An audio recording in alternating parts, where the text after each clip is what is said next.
शमी का जो पत्ता होता है, ध्यान से सुनिएगा, रोज आप अगर शमी के पत्ते को नहीं चढ़ा सकते, महीने में एक बार या 2 बार शमी का पत्ता शंकर के ऊपर अवश्य समर्पित करना चाहिए। क्यों? शरीर में अगर कोई बड़ी बीमारी आने वाली होती है तो बाबा उस विष को समाप्त कर देते हैं, मात्र शमी का पत्ता समर्पित कर देते हैं। भले महीने में 2 बार चढ़ाओ, हफ्ते में 1 बार चढ़ाओ, तुम्हारा मन पड़े तो हफ्ते में 2 बार चढ़ाओ। ज्यादा बीमारी है, शमी का पत्ता एक शिवजी के शिवलिंग पर और एक पत्ता जहां से पानी बहकर नीचे गिरता है ना, जलाधारी में से शिवजी पे जल चढ़ाया। जैसे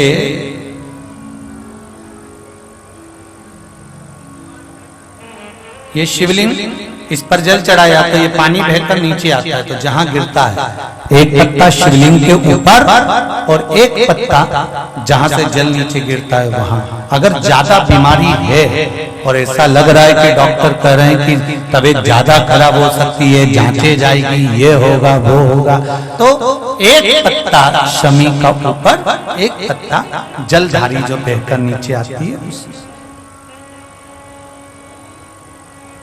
पर चढ़ाना। शमी का पत्र रोग मुक्ति के लिए जब चढ़ाया जाता है तो भगवान शंकर का अवधूतेश्वर महादेव का नाम लेकर चढ़ाया जाता है। कौन सा महादेव? जम के बोलो जरा, अवधूतेश्वर महादेव का नाम लेकर चढ़ाया जाता है।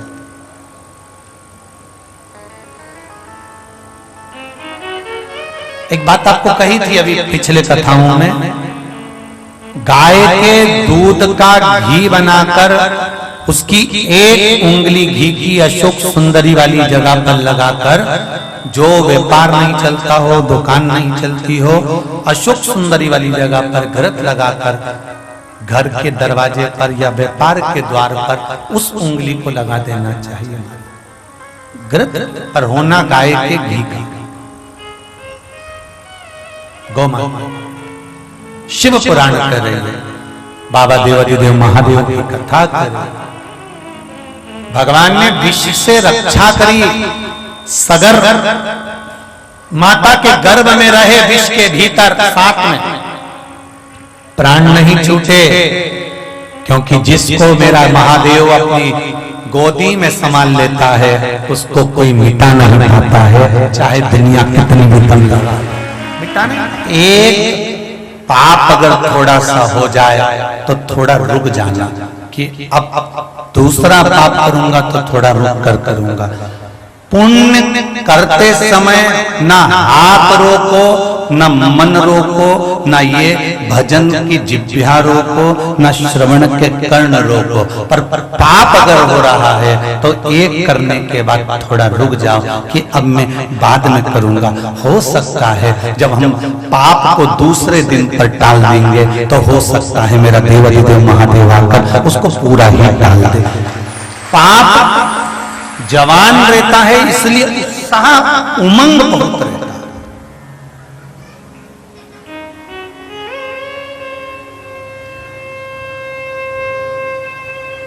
पाप करने में उत्साह बढ़ा।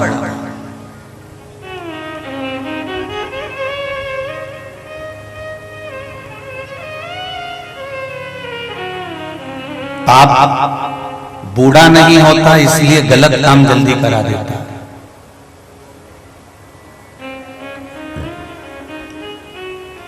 किसी से लड़ाई हो गई तुम्हारी, सुन लो रे छोरा छोरी जितने बैठे हो, युवान युवान जरा सावधानी से सुनना कथा को। देव ऋषि नारद शिव महापुराण।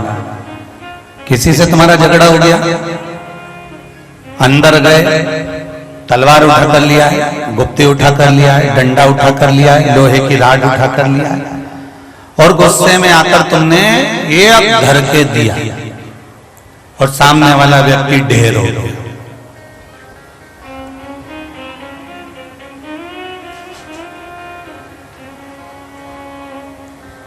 कितनी देर लगी?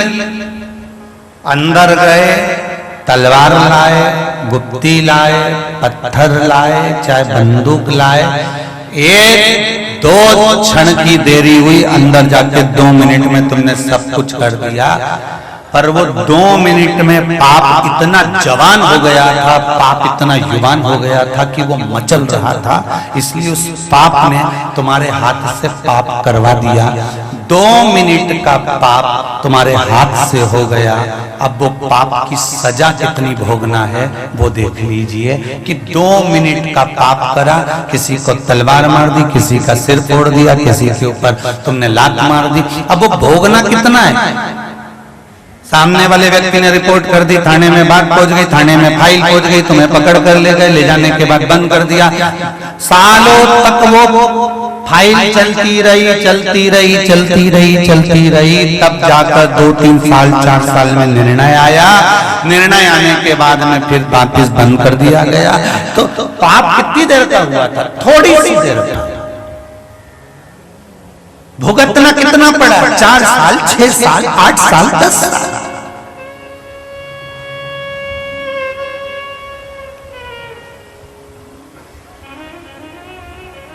पाप जवान होता है, पाप में जुबानी होती है ना, पाप में तरुणाई होती है ना, इसलिए वो तुरंत गलत काम करवा देता है।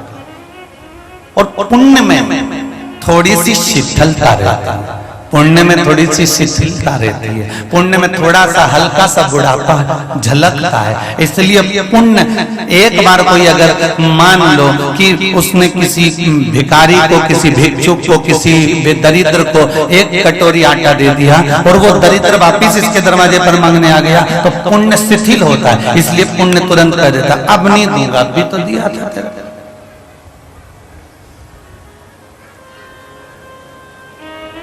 अब इस जगह पर पाप होता तो क्या करता? किसी ने तुमको गाली बक दी, दरवाजे पर आकर एक बार वो गाली बक कर गया, तुमने एक बार उसका जवाब दिया, इतनी देर में वो दूसरी बार फिर गाली बकने आ गया, तुम सुनो। इस जगह पे पाप हो तो तुरंत डंडा उठा के फिर दोचना चालू कर दिया। देखिए, पुण्य करने के समय पर एक बार अगर उसके कटोरे में तुमने आटा दे दिया, चावल दे दिया, वो चले गया, दूसरी बार मांगने आया तो तुमने मना कर दिया। मतलब पुण्य शिथिल है, इसलिए तुम दूसरी बार नहीं कर पा रहे। पाप इस जगह पर कोई गाली देकर जाता और तुम उसको 2 शब्द सुनाकर भगा देते और वापिस गाली बकने आता तो तुम डंडा लेकर खड़े रहते। मतलब पाप तुरंत तैयार बैठा रहता है जवानी में कि मुझे ये निपटाना है, मुझे ये कर्म करना है, मुझे ये बेकार कर्म करना है। पाप तुम्हें समाप्ति की ओर लेकर जाता है और पुण्य समाप्ति से प्रबलता की ओर लेकर जाता है, परमात्मा की ओर लेकर जाता है। ये पाप की जवानी है और पुण्य की थोड़ी सी शीतलता है।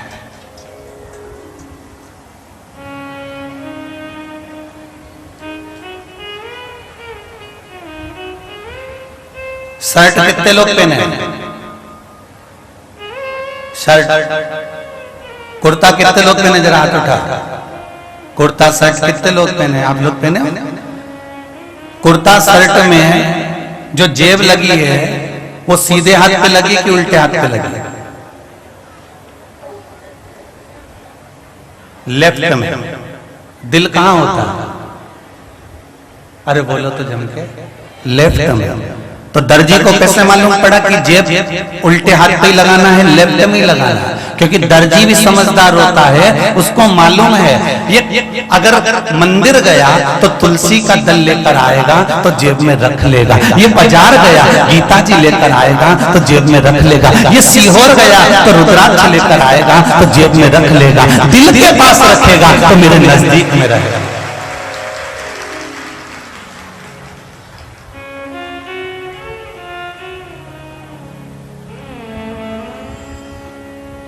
दर्जी कभी सीधे हाथ पर जेब नहीं लगाता, क्यों रखीना ना? दर्जी हमेशा अगर जेब लगाएगा तो उल्टे हाथ की ओर ही लगाएगा, क्योंकि पुण्य की कोई वस्तु आए, सत्कर्म की कोई वस्तु आए, कोई ये सामान भगवान के भजन का लेकर आए, क्योंकि भगवान की कोई चीज तुम नीचे वाली जेब में नहीं रखते रहे। समझदार हो, बोलो सही है कि गलत है? अगर भगवान का कोई सामान लाओगे, रुद्राक्ष वगैरह, तो तुम नीचे की जेब में नहीं रखोगे। तुम अगर भगवान की बेलपत्र लाओगे तो नीचे की जेब में नहीं रखोगे।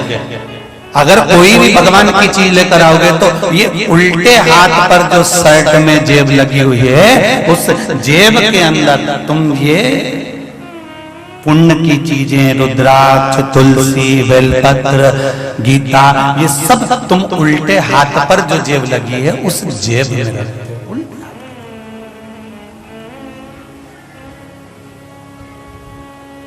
भगवान क्या कर रहे हैं इसके बहाने?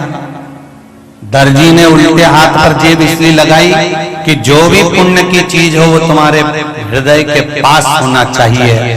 भगवान कहते हैं बेटे में और शिव में, पुत्र में, शंकर में, घर के लोगों में और देवाधिदेव महादेव में सबसे बड़ा अंतर क्या है? शिव में और पुत्र में अंतर क्या है?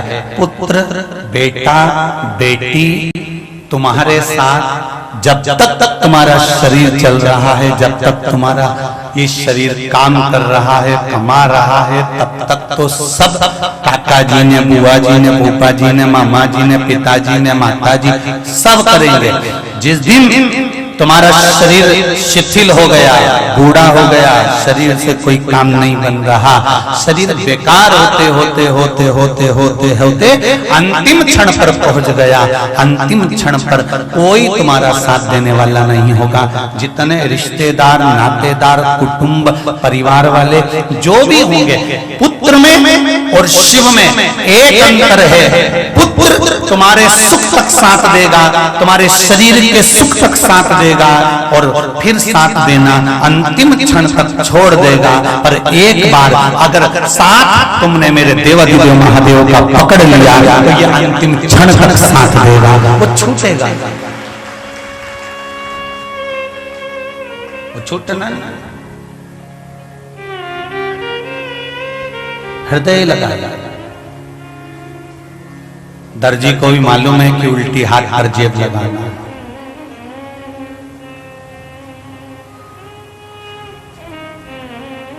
पर दर्जी को भी सोचकर दुख होता होगा, अरे मैंने तो गीता जी रखने के लिए, मैंने तो रुद्राक्ष रखने के लिए, मैंने तो तुलसी का दल रखने के लिए, मैंने तो बेलपत्री रखने के लिए जेब लगाई थी, मुझे क्या मालूम था कि ये मोबाइल भर लेगा। उसको क्या मालूम। फिर किसी ने कहा, जिसने मोबाइल बनाया और मोबाइल की तरंगों को बनाया, तो मोबाइल चलाने वाले, रिसर्च करने वालों ने कहा कि कुछ भी हो जाए इस मोबाइल को ऊपर वाली जेब में मत रखो। बोलो सही है कि गलत है? अरे बोलो तो नहीं। जितने आस्था चैनल पर कथा सुन रहे हो, फेसबुक, यूट्यूब पर कथा सुन रहे हो, ध्यान से सुनना। जो मोबाइल बनाने वाले होते हैं, रिसर्च करने वाले होते हैं, वो कहते हैं कि मोबाइल को ऊपर वाली जेब में मत रखना, क्योंकि वो वाइब्रेट करता है तो हार्ट अटैक आने की चांस बढ़ जाते हैं। ध्यान दीजिएगा जरा। मोबाइल वाले कहते हैं ऊपर अगर मोबाइल रखोगे तो हार्ट कमजोर हो जाएगा, और शिव महापुराण की कथा कहती है ऊपर अगर रुद्राक्ष रखा है तो हार्ट बलवान हो जाएगा, बलवान हो जाएगा। मोबाइल हार्ट की कीमत घटा रहा है और रुद्राक्ष हार्ट की कीमत बढ़ा रहा है। क्यों? रुद्राक्ष केवल रुद्राक्ष नहीं है, शिव है। शिव जब दिल के पास होता है ना तो फिर कोई टेंशन नहीं होता है। देव ऋषि नारद ने दक्ष प्रजापति से एक बात कही थी, तुम्हारे बेटों को मैंने सत्संग में लगाया है, गलत जगह पर नहीं लगाया। इतने सारे लोग बैठे हैं, गाय के लिए लोग घर बनाते हैं, गौशाला। बोलो रे सही है कि गलत है? अरे जम के तो बोलो। ठीक है। तुम्हारे घर में चिड़िया हो तो चिड़िया के लिए भी लोग घर बनाते हैं। बोलो सही है? मिट्ठू हो, तोता हो तो उसके लिए भी घर बनाते हैं।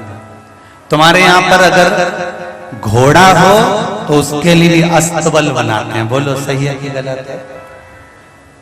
तुम्हारे यहाँ अगर मुर्गा मुर्गी हो तो लोग उसके लिए भी घर बनाते हैं। पर तुमने कभी सुना कि लोग गधे के लिए घर बनाते हैं? अरे बोलो तो जम के नहीं।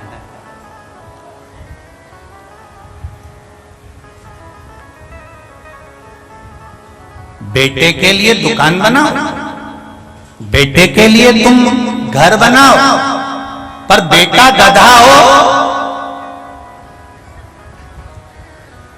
अरे बोलो तो जम गए, फिर क्या बनाओ? कुछ नहीं बनाओ, कुबेरेश्वर धाम में जाकर शिव नाम का, फिर कुछ नहीं बचा। बेटा अच्छा है, संस्कारित है, तुम्हारे कहने पर चलने वाला है, माता पिता के लिए आदर का शब्द रखता है, सम्मानजनक शब्द रखता है, तो 4 मंजिला बिल्डिंग बनाकर बेटे को दे देना। पर बेटा रात को 1-1 बजे आ रहा हो, फोन पर 24 घंटा लगा हुआ है, बाइक भुर भुर करके खूब उड़ा रिया हो, और माँ बाप अगर कुछ कहें तो काली मिर्ची या पटना की लाल मिर्ची लग रही हो, तो फिर समझ लेना बेटा नहीं है, गधा है। फिर गधे के लिए क्या करना?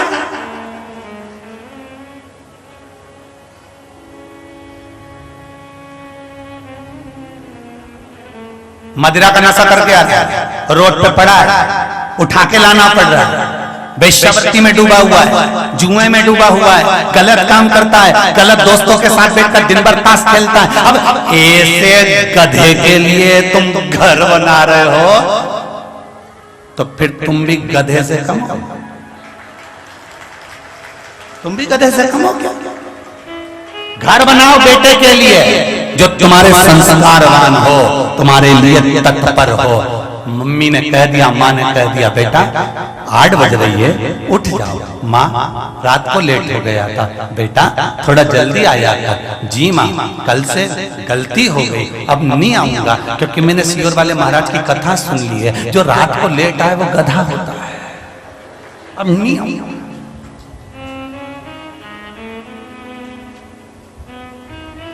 तुम घोड़े के लिए घर बना सकते हो, चिड़िया के लिए घर बना सकते हो, मुर्गा मुर्गी के लिए घर बना सकते हो, गाय के लिए घर बना सकते हो, पर कोई कहीं का मूर्ख होगा जो गधे के लिए घर बनाता होगा।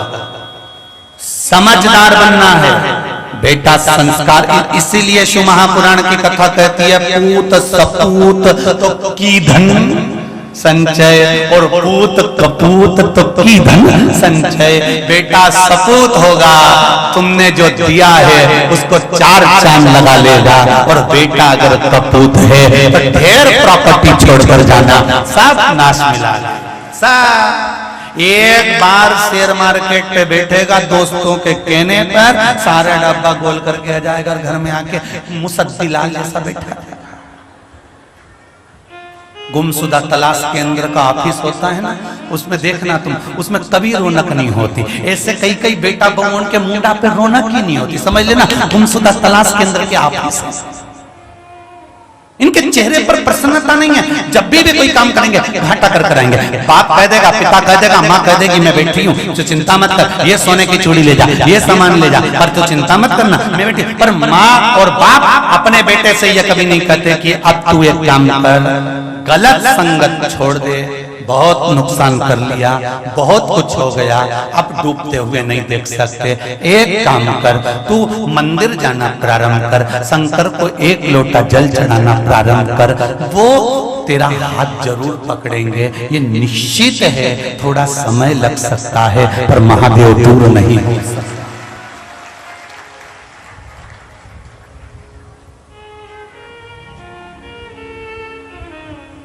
थोड़ा समय लग सकता है, पर महादेव दूर नहीं हो सकता। भागवत किसने सुनी है? जम के बोलो जरा। रामायण किसने सुनी है? सबने सुनी है। चलो धर लो हाथ नीचे। भागवत में लिखा है, भगवान कृष्ण ने पूतना को पछाड़ा, पूतना को मारा। बोलो सही है? भगवान कृष्ण ने अघासुर बकासुर को मारा।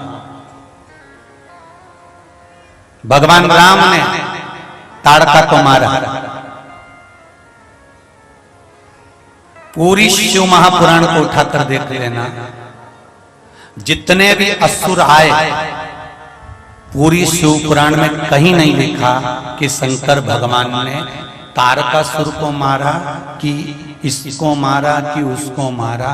पूरी पुराण में एक ही बात लिखी है, शिव जी ने तारकासुर को तारा, शिव जी ने शंखासुर को तारा, शिव जी ने शंखचूर्ण राक्षस को तारा। यह मारने का प्रसंग नहीं है, तारने का है। सारे देवता भले मृत्यु लोक पर आकर जिसको मारे वो मर जावे, पर मेरा शंकर जिसको केवल एक उंगली से छू लेता है उसको मारता नहीं है, तार देता है। मेरा शंकर है, वो मेरा शिव है, केवल स्पर्श मात्र से तार देता। स्पर्श। राम जी के मंदिर जाना, राम जी की मूर्ति का स्पर्श नहीं करने देंगे। देवी जी के मंदिर जाना, देवी जी का स्पर्श नहीं करने देंगे। कृष्ण के मंदिर में जाना, कृष्ण का स्पर्श नहीं करने देंगे। जितने मंदिर में जाओगे उसमें स्पर्श नहीं करने देंगे। केवल एक देवाधिदेव महादेव का ऐसा मंदिर होता है जिसमें शंकर जी के मंदिर में प्रवेश करोगे, उसका स्पर्श कर कर पूजन करोगे तो कोई मना नहीं कर सकता। हो बना, कोई मना नहीं। पर बेटा संस्कारवान हो तो घर में सब कुछ शोभा देता है। जिस घर में बेटा मदिरा का नशा कर कर आ रहा हो, बहुओं को माँ और बाप से बात करने की फुर्सत ना हो, सास ससुर से प्रेम से दो टप्पे बात ना हो, मायके में जब बात करेगी तो चेहरे पर पूरी स्माइल होगी, और सास से जब भी बात करेगी खंबे के पास टिक के ऐसी खड़ी होगी जैसे दो चार मार के खड़ा कर रहा हो। दो मतलब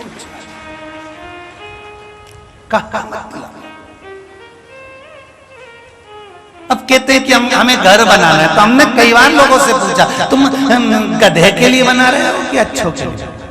क्या गुरुजी इसका मतलब क्या समझ? तुम्हारे कहने पर ना चले, तुम्हारा आदर ना करे, तुम्हारा सम्मान ना करे, तुम्हारा सत्कार ना करे, तुम्हारे लिए तत्परता में खड़ा ना रहे। पिताजी कह रहे हैं, माँ कह रही है बेटा मुझको कुबेरेश्वर धाम ले चल, बेटा मुझे थोड़ी देर कुबेरेश्वर धाम जाना है। अरे मम्मी वहां जाकर क्या करोगे, क्या रखा है वहां पर, अभी भगवान तो बैठे ही नहीं है, जाकर क्या करेगी? तो माँ कह रही है, बाप कह रहा है, पिता कह रहा है मुझे उज्जैनी जाना है, मुझे काशी जाना है, मुझे दर्शन करा दे। जीवन का क्या ठिकाना है? और बेटा का है अभी समय नहीं है, फुर्सत नहीं है, थोड़ा समय मिलने दो। जैसे ही समय मिला अपनी पत्नी को लिया, छोरा छोरी को लिया और ऊटी निकल गया।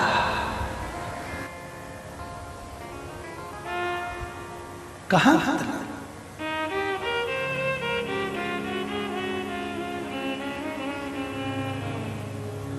भोलेनाथ दया करना, मैं तेरे भरोसे, मेरे बाबा दया करना, मैं तेरे भरोसे। शिव कथा कह रहे हैं औलाद में और महादेव में एक अंतर है। औलाद हो सकता है अंतिम समय में साथ छोड़ दे, पर अगर महादेव को एक लोटा पानी चढ़ा रहे हो, महादेव को अगर तुम एक चावल का दाना चढ़ा रहे हो, महादेव की आराधना अगर आप प्रतिदिन कर रहे हो, तो ये निश्चित है पुत्र औलाद साथ छोड़ देगी, पर मेरा महादेव अंतिम क्षण तक साथ नहीं छोड़ेगा। रहे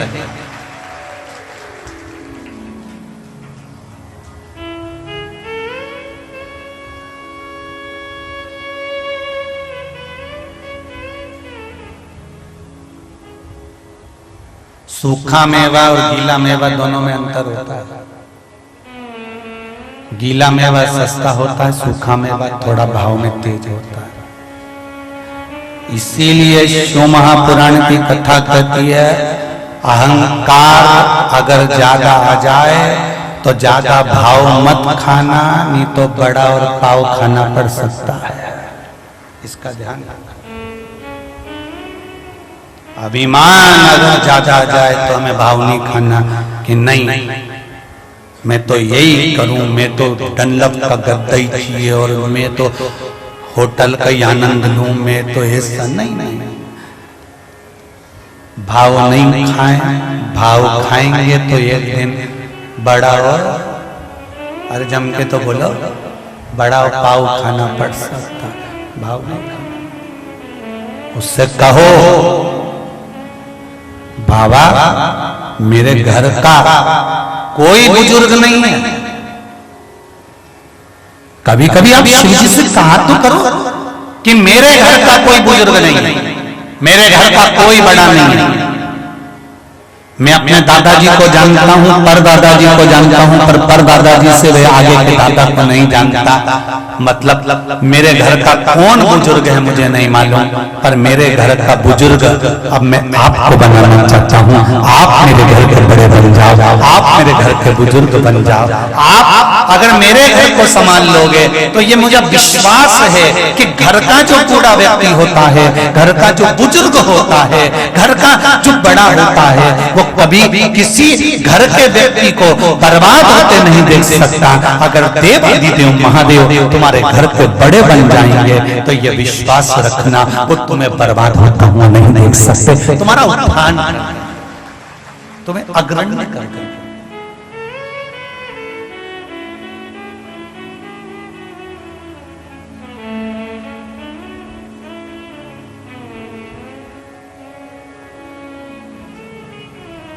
तुम्हारी अग्रण्यता है।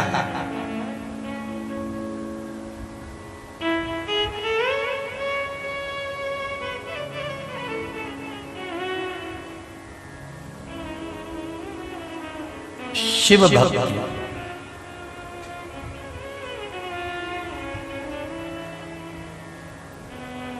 जैसे जैसे शंकर की भक्ति भीतर उतरती जाती है, पाप कितना भी जवान हो हावी नहीं हो पाता।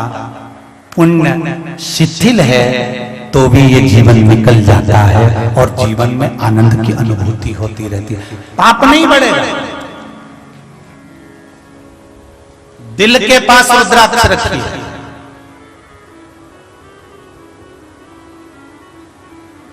हृदय के पास में बेलपत्र रखिए।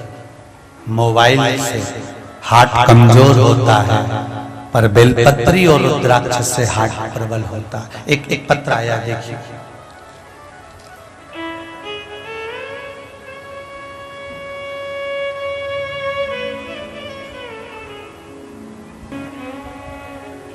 रुद्राक्ष वितरण तो बंद है,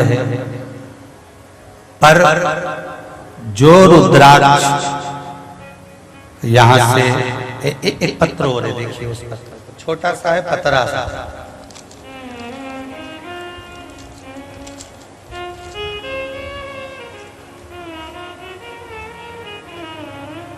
श्री शिवाय नमस्तुभ्यं, पीछे पत्र लिखा है।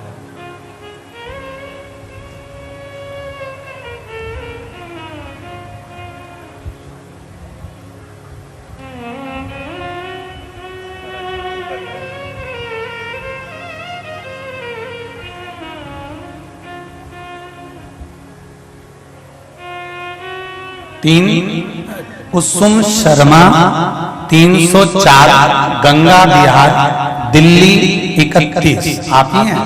हर हर महादेव। आपने पत्र में लिखा है, गुरुजी मैं आपकी कथा लॉकडाउन से सुन रही हूं। बाबा की कृपा से केवल श्री शिवाय नमस्तुभ्यं का स्मरण करने से, एक लोटा जल से क्या नहीं मिला। बाबा को धन्यवाद देने आई हूं कि मुझे सब कुछ दे दिया बाबा, सब। ये शिव कृपा। बैठिए बहन। हर हर। एक पत्र में एक प्रश्न लिखा, देखिए।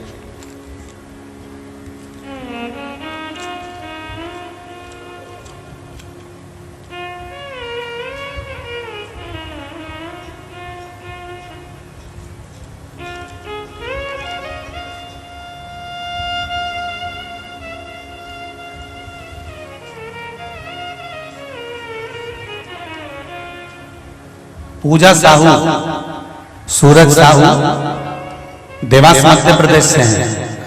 कहीं बैठे हो तो हाथ हिलाइए। पूजा साहू देवास मध्य प्रदेश से। गुरुजी पशुपति व्रत जब हम करते हैं उसके पहले जो रविवार होता है, हमने सुना है कि रविवार को किसी दूसरे के घर का भोजन नहीं करना चाहिए, नहीं तो पशुपति व्रत नहीं लगता। आप ही ने लिखा है, पहले तो उसको पकड़ ला जिसने खाने से मना करा।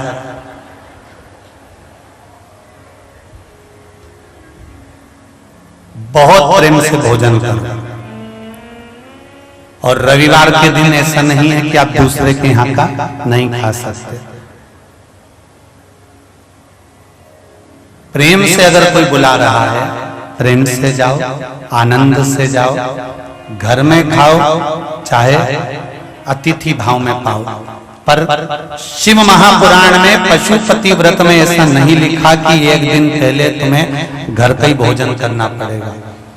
केवल सोमवार के दिन का वर्णन है कि सोमवार के दिन अगर मायके में भी पशुपति व्रत पड़ा है, अगर आप शिव मंदिर में पूजन करने जा रही हो, मायके में ही अगर पशुपति व्रत पड़ा है तो पांचों व्रत तुम्हारे मायके में होना चाहिए। ससुराल में कर रहे हो तो ससुराल में होना चाहिए। एक ही जगह का भोजन ग्रहण करें। सोमवार का दिन जो हो वो घर का जो भोग लगा हुआ प्रसाद हो उसी को ग्रहण करें। रविवार का ऐसा वर्णन नहीं है। शिव महापुराण की कथा कहते हैं। कई लोग कहते हैं गुरुजी रुद्राक्ष वितरण बंद है, बाहर मिल रहे हैं, आपका नाम लेकर दे रहे हैं। हम एक बात कहना चाहेंगे, हमारे यहाँ से अगर कोई भी चीज आपको प्राप्त होगी तो वो निःशुल्क प्राप्त होगी, उसका कोई शुल्क नहीं है। और हमारे यहाँ से कोई भी रुद्राक्ष बाहर नहीं दिया गया कि आप इसको बेचिए, क्योंकि रुद्राक्ष मेरे शंकर का स्वरूप है। जब मेरा शंकर मेरे पास में है तो मैं उसको क्यों बेचूंगा या बाजार में क्यों दूंगा। जो मिला सब आपका।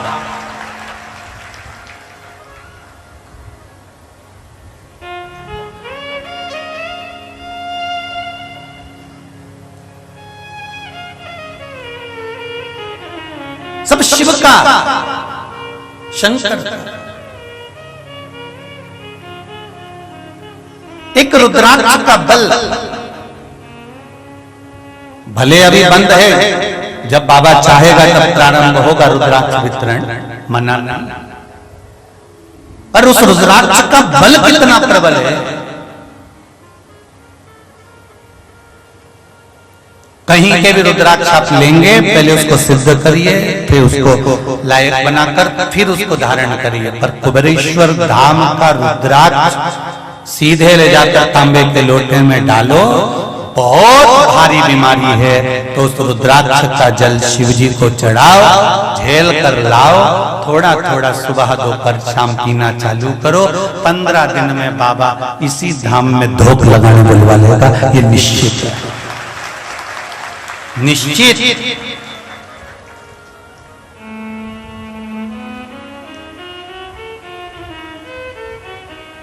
उसकी तेरे दरबार की बाबा निराली शान देखी है, तुझे देते नहीं देखा पर झोली भरी देखी।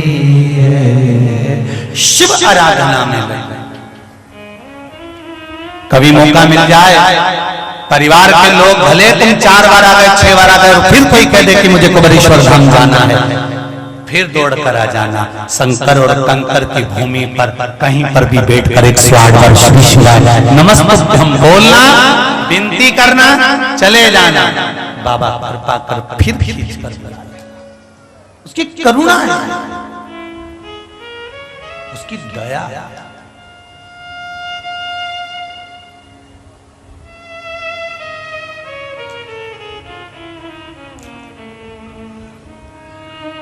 खूब बनाओ आप मकान, खूब बनाओ आप घर, खूब जोड़ो आप प्रॉपर्टी, खूब सुंदर गाड़ी बंगला बनाओ। पर एक बात याद रखना, जो तुम्हारे लिए समर्पित है उसके प्रति आप भी समर्पण का भाव रखना। प्रयास करना। जो बच्चे मना नहीं, औलाद में और महादेव में केवल एक अंतर है कि औलाद हो सकता है एक समय पर तुम्हारा साथ छोड़ दे, हो सकता है तुम्हारी श्वास रुक जाए तो औलाद तो पृथ्वी पर रुक जाएगी, तुम्हारी श्वास छूटी तुम्हें अकेला जाना पड़ेगा। तब औलाद में और महादेव में एक अंतर है, औलाद एक समय पर साथ छोड़ देगी, पर महादेव से अगर दिल लगाया हुआ है तो वो आखिरी तक साथ नहीं छोड़ेगा, वहां तक लेकर जाएगा, बीच मझधार में नहीं छोड़ेगा।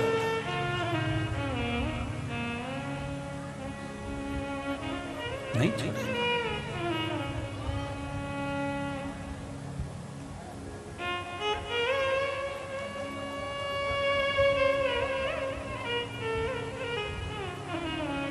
बीच मझधार में नहीं छोड़ सकता महाराज।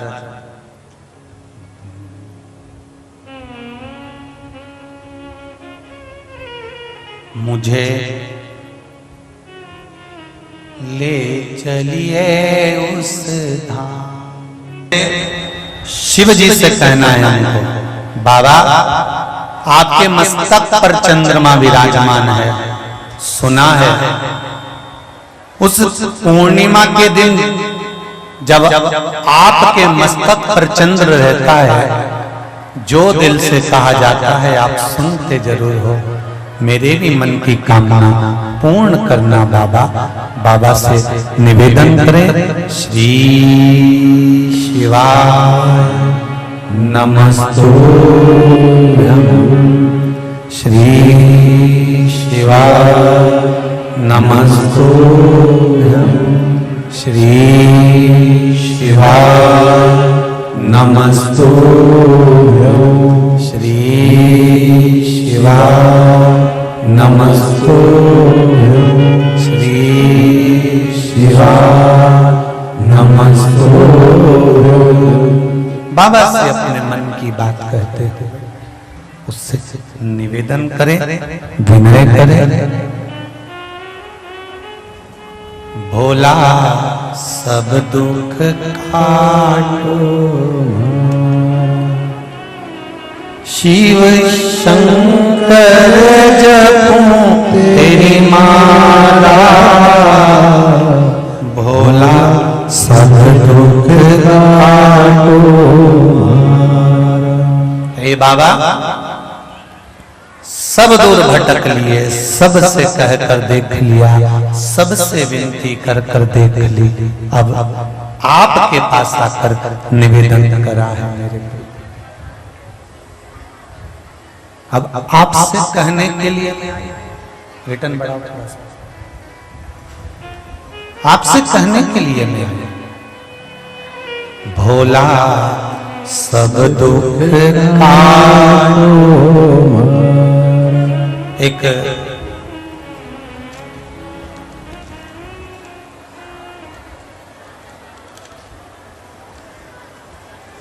ये बहनें मिलने के लिए आई थी, दाऊद से कोई संगीता जी अग्रवाल कहीं बैठी है, आज इनकी बात सुना रही थी। कहा गुरुदेव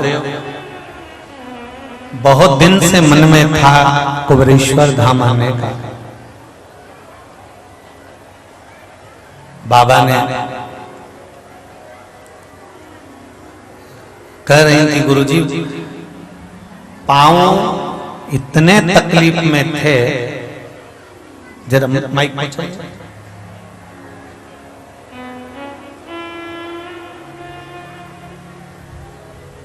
पहुंचाओ जरा नजदीक में, जल्दी पहुंचाओ।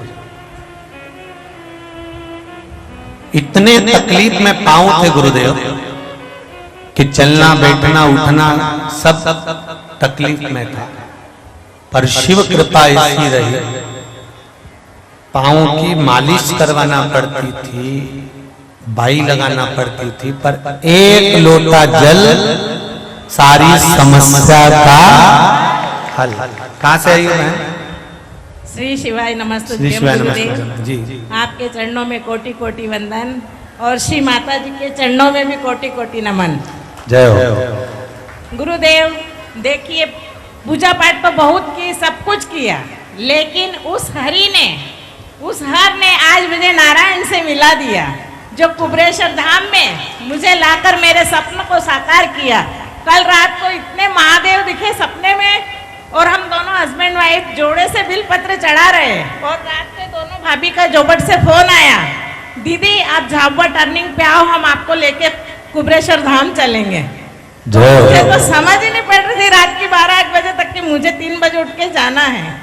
और एक बिल पत्र, आपने रतलाम में जो कथा कही थी गुरुदेव, मैं रतलाम आने वाली थी, लेकिन भैया बोले इतनी भीड़ में तुम नहीं जा पाओगी। मैंने कहा अच्छा, मैं शिद्दत से एक ही सीट पर, एक ही आसन पर बैठ के 7 दिन घर को ही रतलाम का कुबरेश्वर धाम बना के कथा सुनूंगी। और मैंने एक बिली पत्र मैंने भी खाया, बच्चे को दिया, अपने हस्बैंड को दिया, अपने परिवार में सभी को दिया। तो मेरे जो 10 साल से पैरों में मालिश होती थी, वो मेरी नावन माँ बोलने लगी, भाभी हमें मैंने केम नत बोला होता।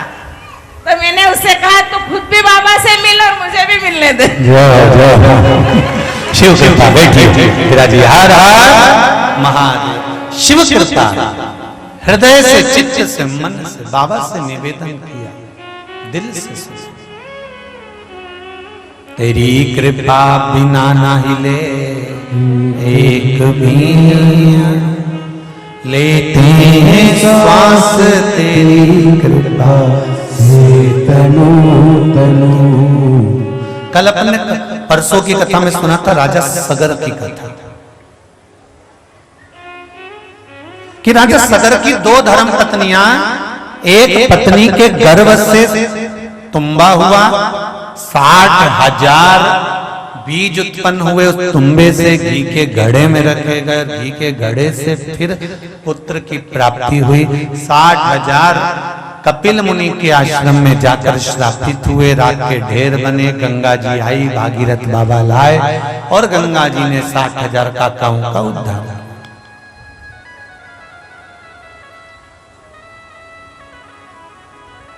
पर जिस देवऋषि नारद शिव महापुराण की कथा करें, देवऋषि नारद शिव महापुराण की कथा करें कि जिस सगर के घर में 60,000 पुत्र का जन्म हुआ, बेटा अंशुमान का जन्म हुआ, इस सगर का मतलब क्या होता है? सगर, सागर का मतलब होता है समुद्र, अपार, बड़ा, विशाल। सगर का मतलब क्या है? सा धन गर, सगर मतलब गर्भ के अंदर जो विश्व के भीतर रहा हो वो सगर है। अगर नाम को देखा जाए तो ऐसा महसूस होता है कि ये सगर मां के गर्भ में अगर रहा होगा तो विष के साथ रहा होगा। देवऋषि नारद शिव महापुराण की कथा कहती है, राजा सगर के जो पिताजी थे उनका नाम था असित। क्या नाम था? जम के बोलो जरा। असित।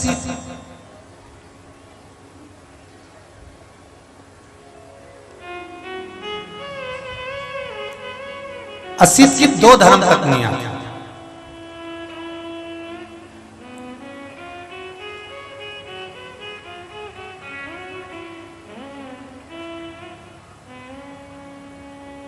बहुत पराक्रमी, बहुत वीर, अपार वीर योद्धा, अपार पराक्रम।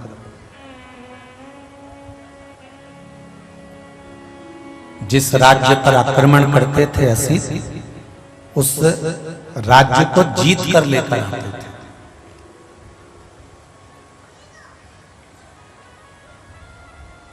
एक बार असित राजा के साथ में रहने वाला ही असित राजा को धोखा दे दिया और संपूर्ण राज्य असित को छोड़कर जाना पड़ा।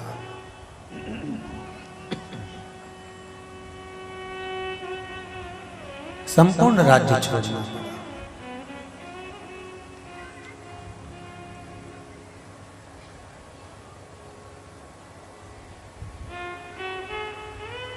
आपको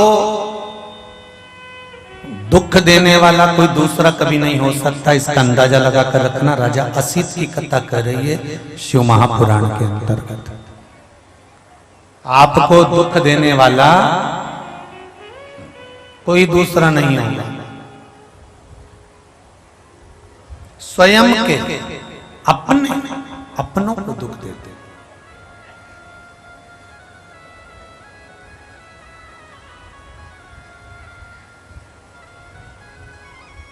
एक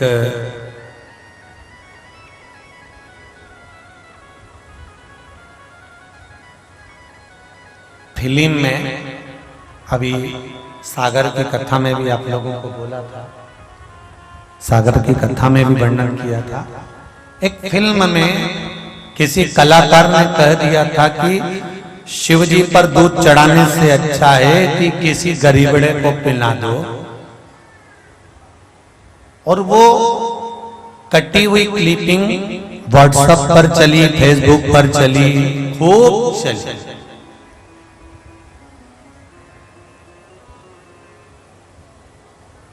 पर उस क्लिपिंग में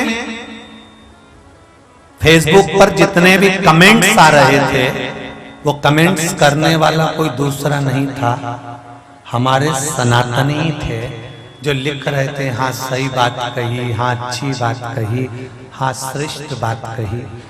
पर उसमें किसी ने विरोध नहीं करा कि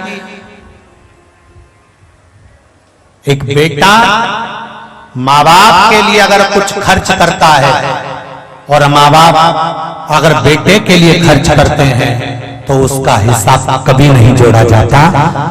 सनातनी अगर भगवान के लिए कुछ खर्च करे, भगवान के ऊपर कुछ समर्पित करे और परमात्मा मेरे भक्त को अगर कुछ दे तो उसका कभी हिसाब नहीं होता। पर हमारे अपने ही हमको राय देने के लिए आ जाते हैं, हाँ ये सही है, हाँ ये गलत है, हाँ ये सत्य है। उसी तरह राजा असित अगर आज अपना राज्य छोड़कर जा रहे हैं राजा असित, तो उनको राज्य छुड़ाने के लिए कोई दूसरा नहीं है। राजा असित का राज्य छुड़ाने वाला खुद का अपना था, खुद का।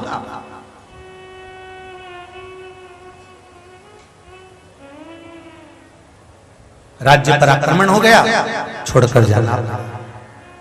अब देखिए जरा, राजा अपनी रानियों को जब लेकर चला, दोनों रानियां राजा के साथ में थी।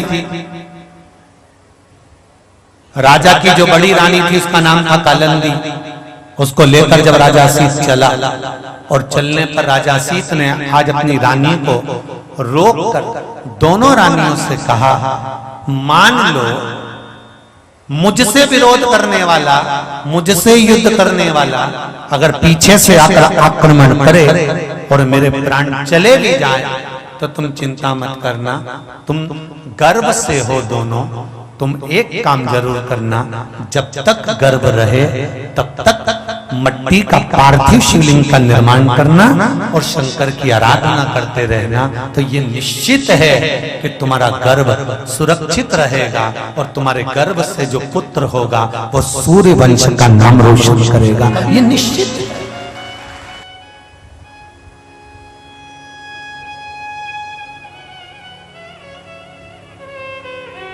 इसी कुबेरेश्वर धाम की पूर्व की कथा 2019 और 20 आप कभी मौका मिले तो YouTube पे डली होगी, निकाल कर सुनिएगा। इसी कुबेरेश्वर धाम पर एक बहन ने आकर कहा था, मेरा पति कोरोना महामारी में चले गया, उसके पार्टनर ने पूरा धन रख लिया, भाई बंधुओं ने पूरा धन संपदा रख ली, मेरे गोद में मेरी एक छोटा सा संतान है, मेरा पुत्र है, इसको लेकर कहां जाऊं गुरुदेव। अब वो भी नहीं, अब इस पुत्र का भरण पोषण कैसे होगा, संपदा सबने रख ली, वो मरे हैं, हमें मालूम नहीं था कितना था, कहां गया, कैसे गया, मैं किसके सहारे जीऊं। इसी कुबेरेश्वर धाम की कथा पर आपको मिलेगा। तब उस बेटी से हमने एक ही बात कही थी, दुनिया के लोग आपका धन ले जा सकते हैं, आपकी संपदा ले जा सकते हैं, पर दुनिया के लोग आपका भाग्य नहीं ले जा सकते। इसलिए भाग्य को शिव के भरोसे,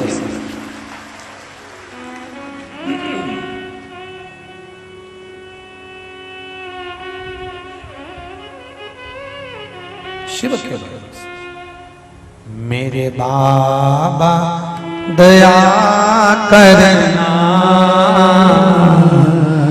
मैं तेरे भरोसे, भोले बाबा दया करना, मैं तेरे भरोसे।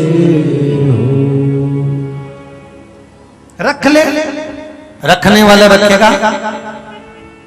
25 लाख की गाड़ी में घूमने वाला भी एक दिन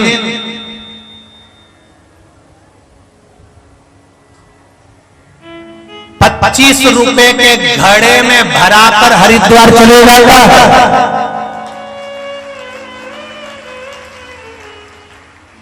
कितने रुपए की गाड़ी में?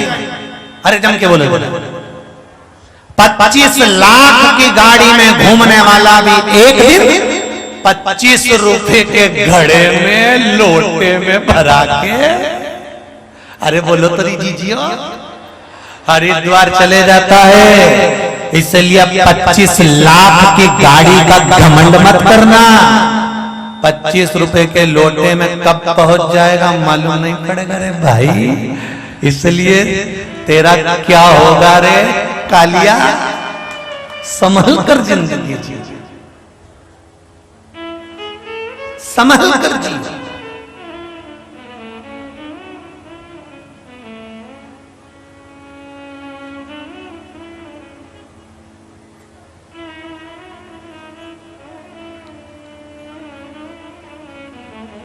पच्चीस लाख की गाड़ी में घूमते घूमते घूमते घूमते दुनिया को धोखा देकर, दुनिया को परेशान कर कर, दुनिया को कष्ट देकर, दुनिया की आंखों में नेत्र में जल देकर, दुनिया का धन अगर थोड़ा सा नोच कर रख भी लिया, 25 लाख की गाड़ी में घूमने के बाद एक दिन तो 25 रुपए के लोटे में आओगे।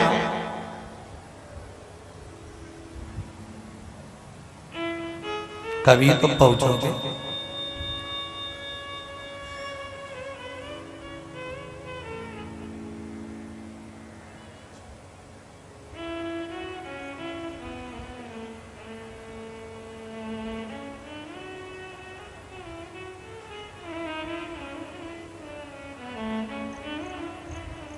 महाराज, कोई जरूरी नहीं है कि जिंदगी में आपने किसी को धोखा देकर धन ले भी लिया, संपदा ले भी ली, धोखा देकर थोड़ा सा वैभव बना भी लिया तो आप सुखी हो जाएंगे, आप आनंदित हो जाएंगे। ये निश्चित नहीं है, इसमें निश्चितता नहीं है, इस आनंद नहीं है।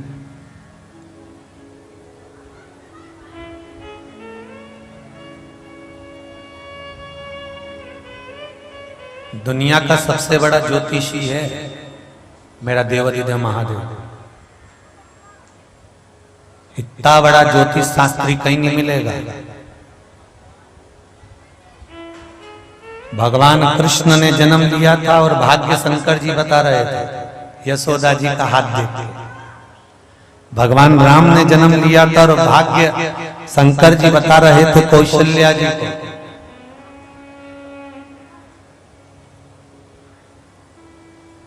पार्वती ने तो जन्म ही नहीं लिया था और नारद जी को सारा वृतांत तो शिव जी सुना रहे थे।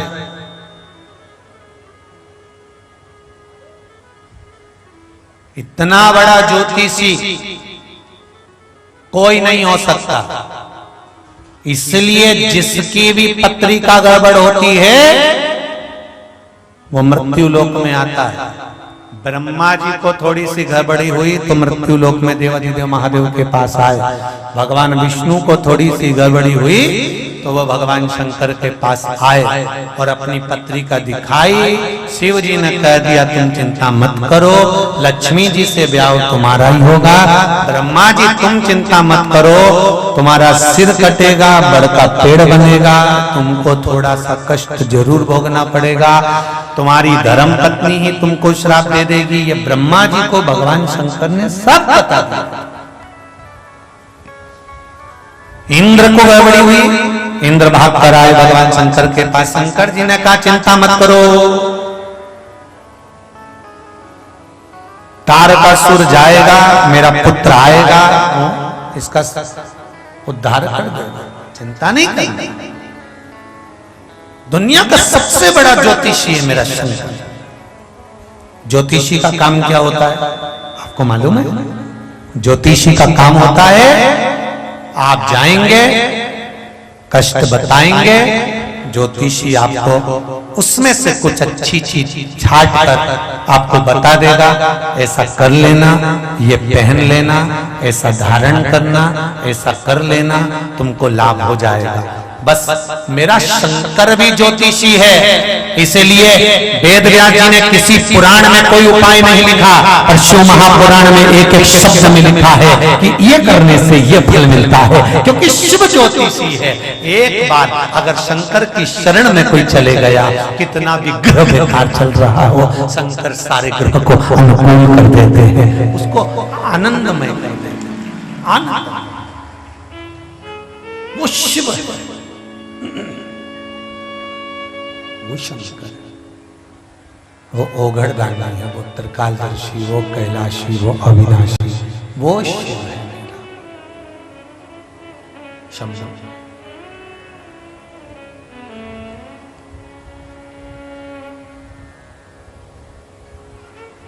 हिमालय राज के घर में पार्वती जी का जन्म।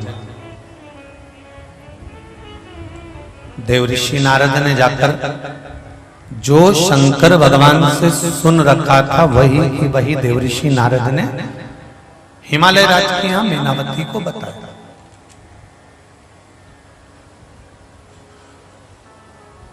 जिससे राजा असीत ने अपनी धर्म पत्नियों को बता दिया था कि मैं नहीं रहूं तो भी शिव की आराधना करना, शंकर का भजन करना, शिव का स्मरण करना, शंकर की भक्ति में डूबे रहना।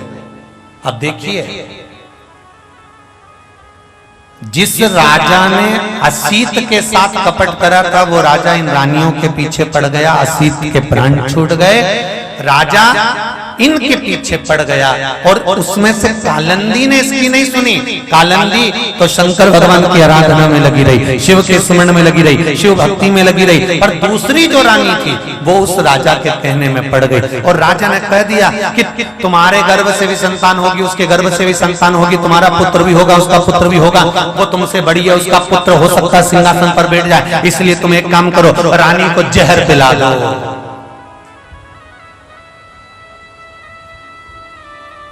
कालंदी रानी को जहर दे।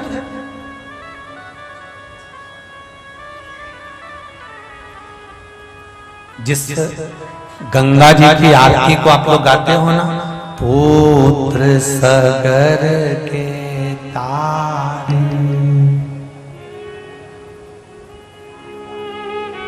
सब जग को ज्ञाता, मैया सब जग को ज्ञाता, पुत्र सगर के तारे सब जग को ज्ञाता। ओम जय गंगा माता,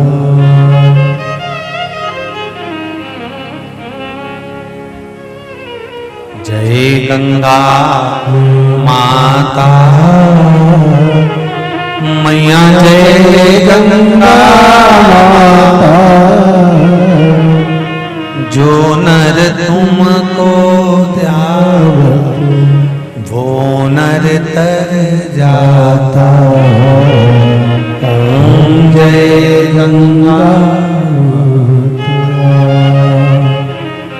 जिस राजा सगर के पुत्र गंगा जी ने तारे थे, वो सगर कोई साधारण नहीं था। जिसके कुल में गंगा जी आई, शंकर जी जटा में गंगा विराजमान हुई, वो सगर कोई साधारण नहीं था। ध्यान देना, रानी ने दूसरे के कहने पर अपनी सोतन के गर्भ को नष्ट करने के लिए जहर का प्याला दे दिया। ये कालंदी को नहीं मालूम था कि इसमें जहर है। कालंदी को तो कहा कोई मुनि आए थे, मुझे तो लग रहा था वो शंकर के अवतार है, मुझे तो लग रहा था वो शिव के अवतार है। ये प्रसाद देकर गए हैं, ले पी लो।